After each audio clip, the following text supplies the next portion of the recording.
What's going on, everyone? Welcome back to the channel. I am your host, Peter Parkour of the Distorted Theorists, and I'm here today to review the newest episodes of Daredevil Born Again Season 1 on Disney+.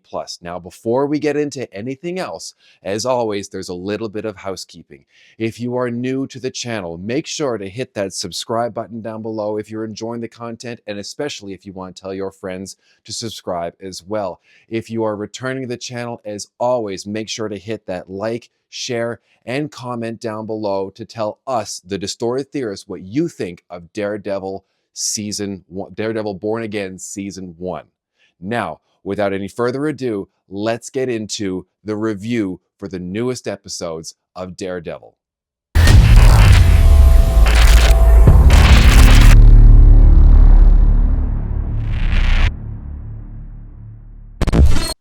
All right, so I just finished the finale, the season 1 finale of Daredevil Born Again, and there's a lot to talk about. Obviously, there's a lot of stuff going on in the episodes.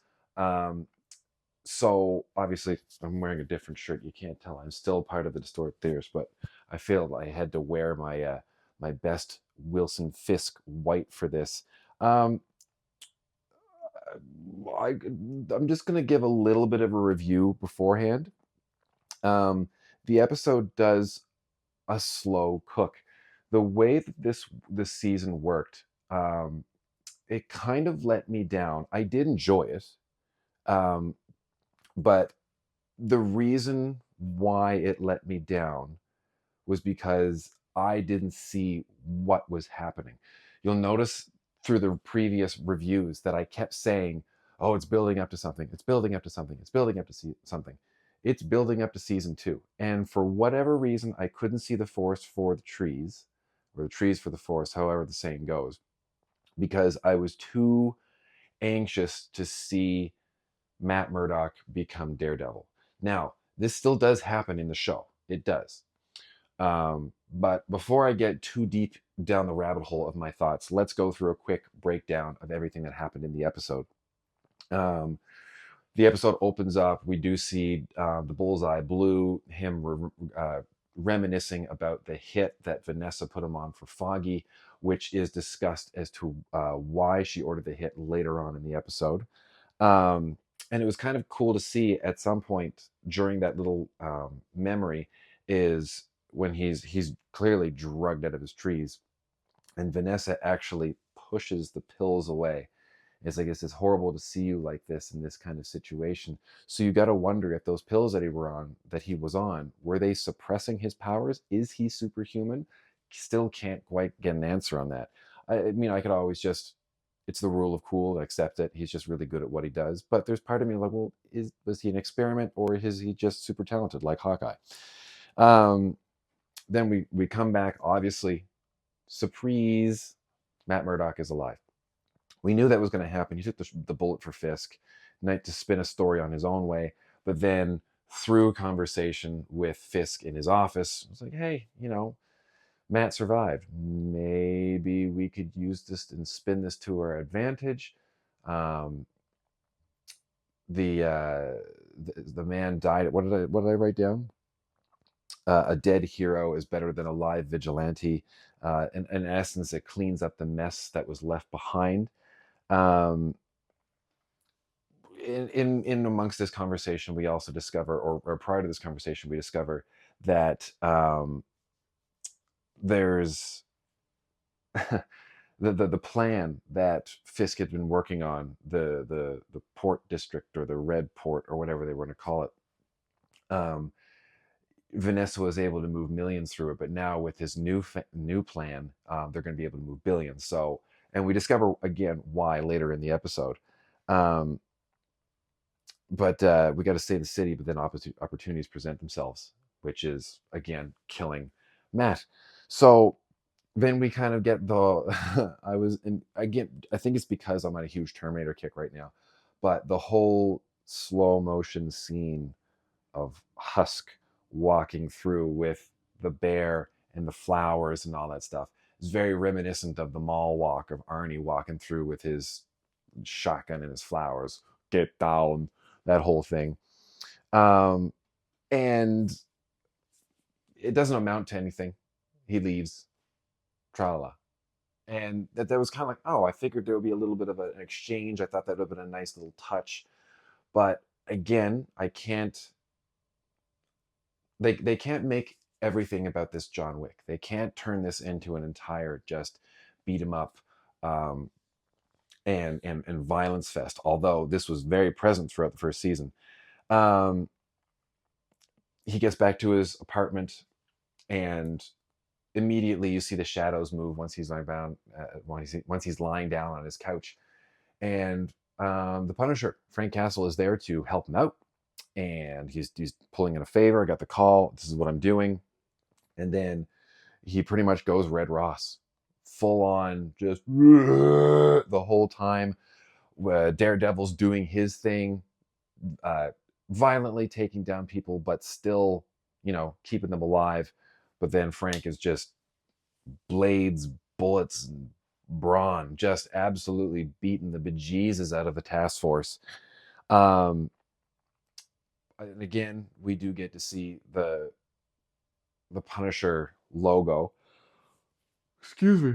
Oh, I'm John Barnathal. But then we get to see it on the task force, and he kind of gets, they're like, you're not me, I'm not you. This is pointless. You don't do what I do. You're a joke. You're fans. But we got some straight up comic book shit. Like for about a couple of minutes, the fight between the two of them against the task force, people getting taken out around. We get this. We get full on stunts. We get full on squibs. We get full on death and not dismemberment, but there's a lot of cops that go down for this, and there's a lot of death, and then we get the slowest jump out of the apartment from a grenade.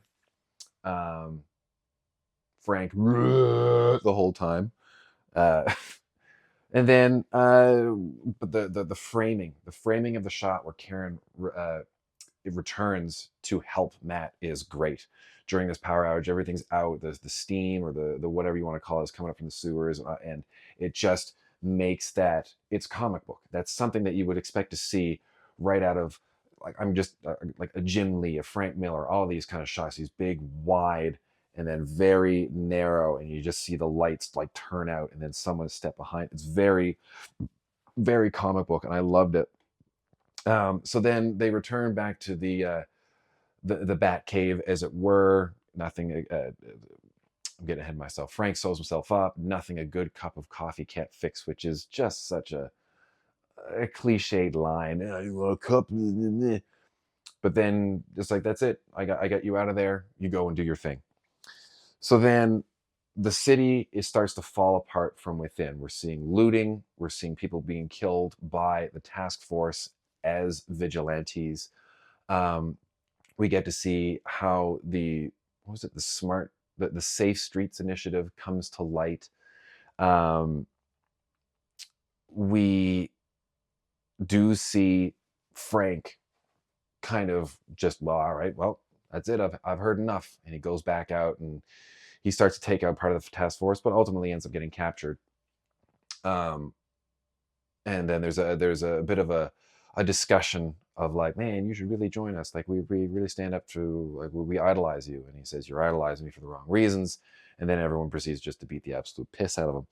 I did notice at one point, and if someone's in the comments that can point this out for me, or say if there's something to this, and it could just be a number, but they focused on it when Karen and Matt are in the storage locker looking for Foggy's depositions and all that stuff relating to the Port District.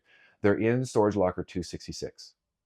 Now, for whatever reason, that's setting off alarm bells in my head. 266 should mean something to me. And I did look it up. Daredevil 266 was Matt Murdock as Daredevil having a drink with Mephisto in a bar. Like, again, is Mephisto controlling everything? There's all these things that keep coming up relating to Mephisto in WandaVision and in this and that and all these things. So is he still going to be present as something? Is he going to show up in Doomsday? Or again, is this just a MacGuffin? Is 266 just be like, I like this?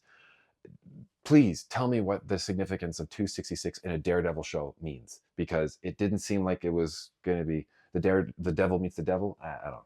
Anywho, so they figured out the ulterior motive that the District of Freeport is actually free of any jurisdiction from the United States. It's legal money laundering. They can do whatever they want. They can gambling. They can turn it into its own little nation, free of any input from the United States.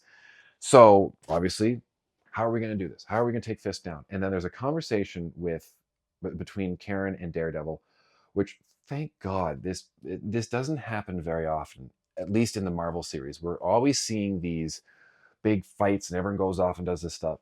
And then in this, she says, like, you're hurt. Like, sit this one out. We can still do what we need to do. We just need time. And he says, we need an army.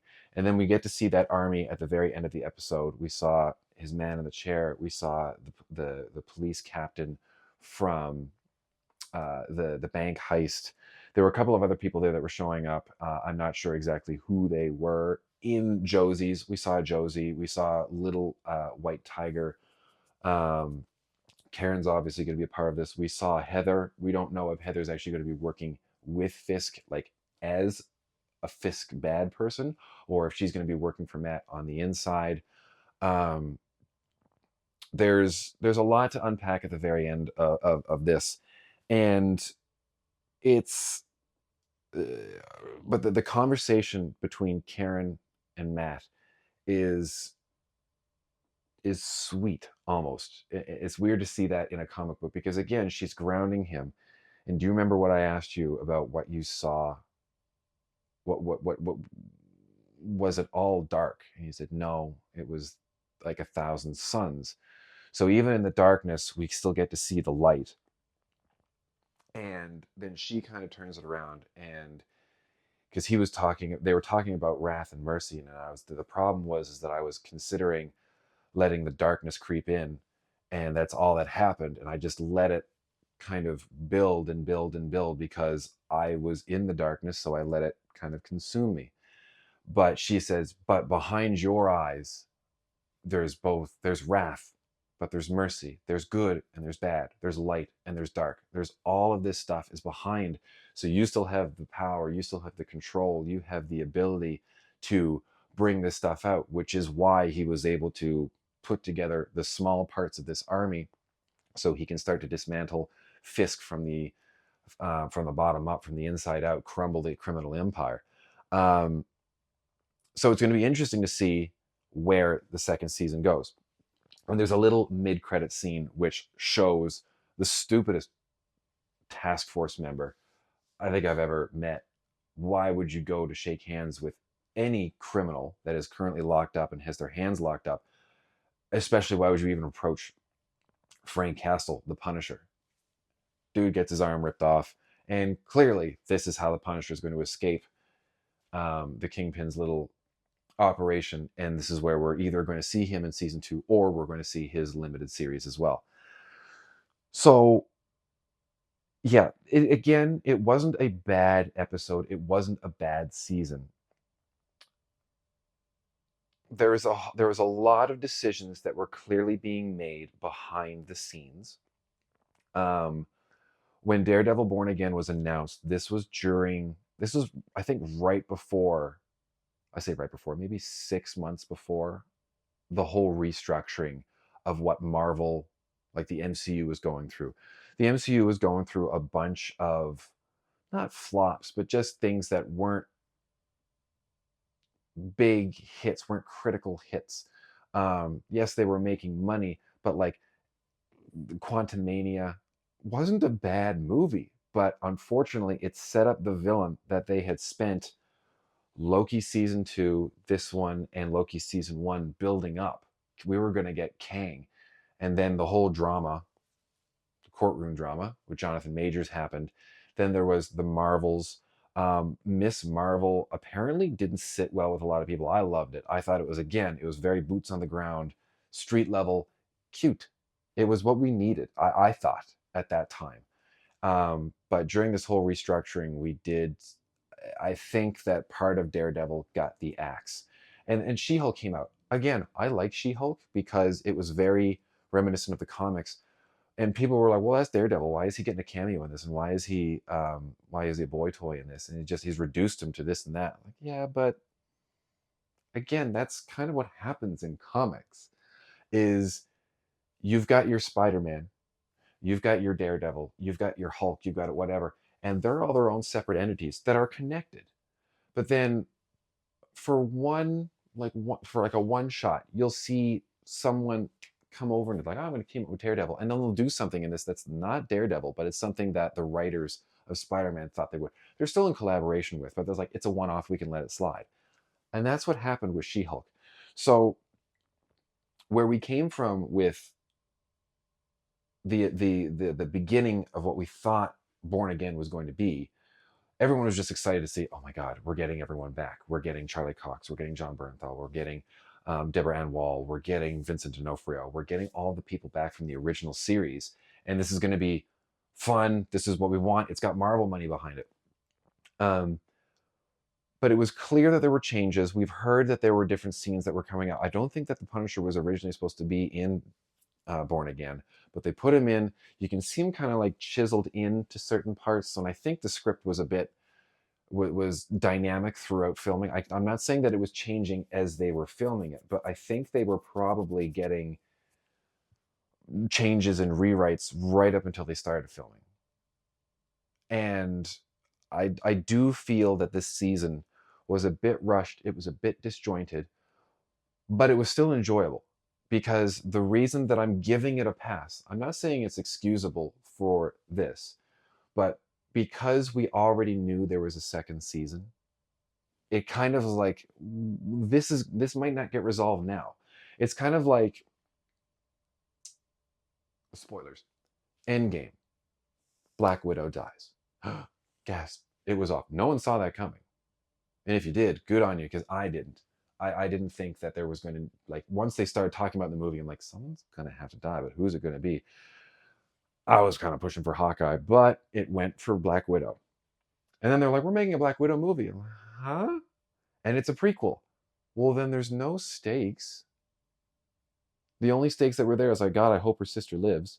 But she's never mentioned her sister. So obviously it was like, she survives because they're like, I'm doing this for Yelena. No, because she was just never mentioned. So she was like, yeah, my sister's fine. She's best kind. She's woohoo. She got blipped or whatever. It is what it is. But then in so like there was no stakes. Again, I said that about 4 times now. So I didn't really feel like my heart was in it. And I'm wondering if I was really trying to like again, I was looking at Daredevil through rose-colored glasses. Again, I did enjoy the season because I know where it's leading. Could I have seen a little bit more of the Punisher? Could I have seen a little more of real slick lawyer Matt do his stuff? Yeah, I would like to. Now, there is potential for this to happen in season 2 simply because he's going to have a swagger now where he's going to be laser focused. He's going to be going after Fisk. So he's going to be doing his thing to take him down in the courtrooms, whoever he's going to be taking down. His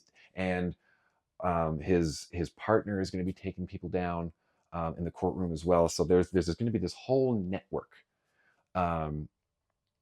which I think is going to be good to see.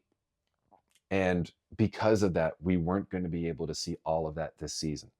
So it's not great, but it's not bad that we didn't get to see it. We're going to see different suits. We're going to see a different Matt Murdock in Daredevil. We're going to see a calculated Daredevil next season.